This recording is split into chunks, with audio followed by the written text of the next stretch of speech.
Right now, at a time when gunfire is becoming all too common on Portland streets, we wanted to know what city leaders think of the current state of gun violence and whether they believe changes in place are even working. Yeah, our Brandon Thompson live in Portland. I know you asked some tough questions tonight, Brandon, and we are on track for another record-breaking year when it comes to gun violence.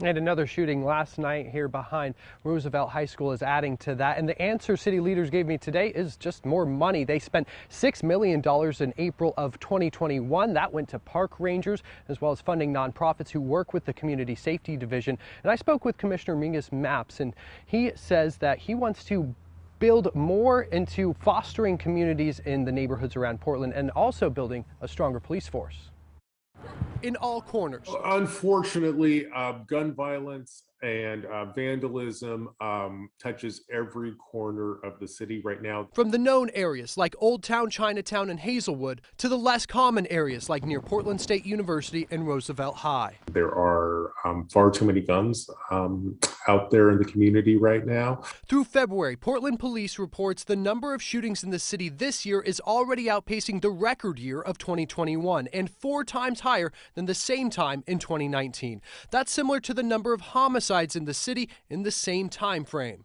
I would say our gun violence problem has flattened out. It's been increasing exponentially for the past 2 or 3 years. So far this year is looking a lot like last year, which is unacceptable. Year to date, there's about 63 more shootings at this point this year than there was last year. So is it really flattening out? Well, you can take a look at the number of shootings versus the number of homicides. The data is muddy. I think it's clear that we are not seeing the dramatic decrease in violence that we were hoping to see. In April of last year, Maps and the City Council dedicated $6 million for park rangers and nonprofit groups working with the city's Office of Violence Prevention. When do you expect to see the results of this group's work?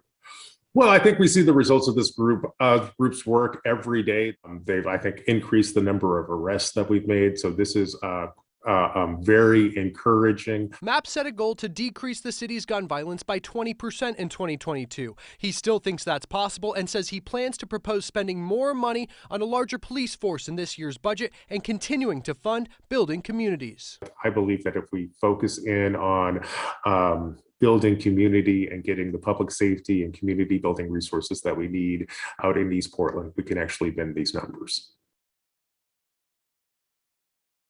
Those things Maps is looking at are physical things like just having street lights and more of those in some neighborhoods, and community-oriented things like having neighborhood events. Reporting live in North Portland, Brandon Thompson, KOIN 6 News.